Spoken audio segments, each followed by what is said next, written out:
Buenos días, mi nombre es Nicole Cremonini, estudio en la Universidad Yacambú y vengo a exponerles sobre el sistema de refrigeración. Está constituido, entre otras cosas, por un radiador, una bomba, un termostato, conductos o mangueras, ventilador y el fluido refrigerante.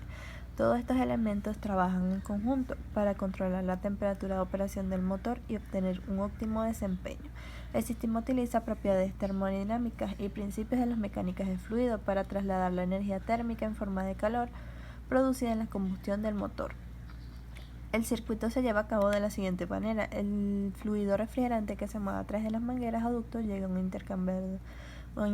intercambiador de calor, mejor conocido como radiador. De allí el efecto circulante disipa calor. Un elemento adicional es el ventilador, que por acción del aire elimina el calor, ya que el aire es enviado por la acción de las aspas a los tubos del radiador y ese efecto elimina el calor.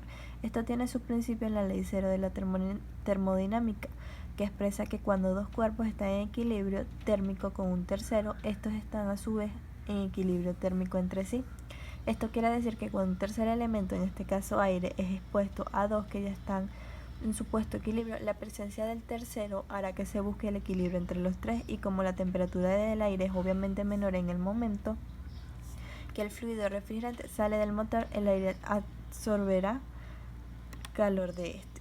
Tenemos entre las partes los componentes principales, que tenemos el receptor. Su función consiste en proporcionar el almacenamiento para el líquido procedente del condensador para que haya un suministro constante de líquido para el evaporador. Línea de líquido. Su función consiste en llevar el refrigerante líquido desde el receptor hacia el control de flujo del refrigerante.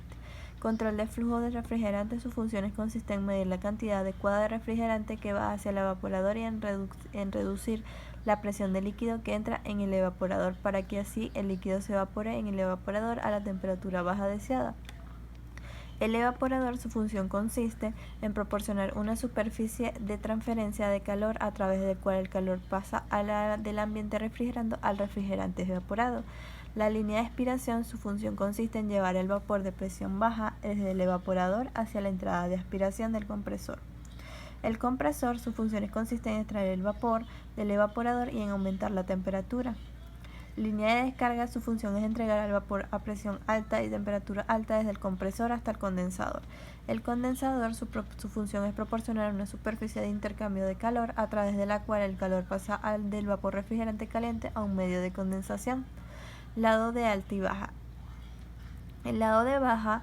La parte baja del sistema se compone del control de flujo de refrigerante, el evaporador y la línea de aspiración. La presión que ejerce el refrigerante en estas partes es la presión baja necesaria para que el refrigerante se evapore en el evaporador. Esta presión se conoce como presión baja o presión de evaporación. Lado de alta.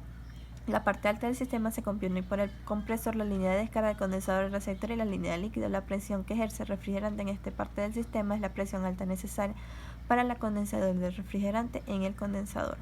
Funcionamiento del sistema. Es un sistema constituido por partes y refrigerantes que trabajan juntos para controlar la temperatura de operación del motor y obtener un óptimo desempeño. Los elementos tenemos elementos principales, que son el compresor, el evaporador, el condensador, el dispositivo de expansión, y los elementos secundarios: filtro deshidratador, separación de aceite, indicador de humedad y líquido, presostato de baja presión, presostato de alta presión, acumulador de líquido, válvulas de solenoide. ¿Cuáles son las posibles averías? Tienes que tener en cuenta que en el circuito de refrigeración es de vital importancia en la vida del motor del automóvil. Es importante que conozcas las causas por las cuales este circuito empieza a fallar. Las averías en un circuito de refrigeración suelen producirse por un calentamiento del sistema o por fugas de líquido, bien por mal uso del sistema o por el desgaste de elementos debido al paso del tiempo. Para intentar evitar averías, el líquido refrigerante del vehículo debe sustituirse periódicamente y según indicaciones del fabricante. El depósito de expansión debe ser revisado regularmente y comprobar que el nivel esté entre el mínimo y el máximo.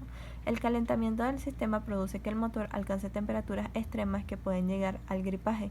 En el momento que el indicador de temperatura nos avise del calentamiento, el vehículo debe ser inmovilizado y, en caso de urgencia extrema, rellenar el circuito con líquido o agua. Si estuviera vacío, intentar tapar la fuga y reanudar la marcha. Pérdidas de líquido refrigerante. Las pérdidas de líquido refrigerante se detectan en la botella de expansión. Si se observa que el nivel baja del mínimo, lo primero que debemos hacer es observar si hay líquido refrigerante en el suelo. Si no observan fugas, revisaremos el sistema de refrigeración. Los manguitos pueden presentar grietas o fugas. La bomba de agua pierde estanqueidad por la junta o por la avería. El radiador puede presentar picaduras en sus aletas.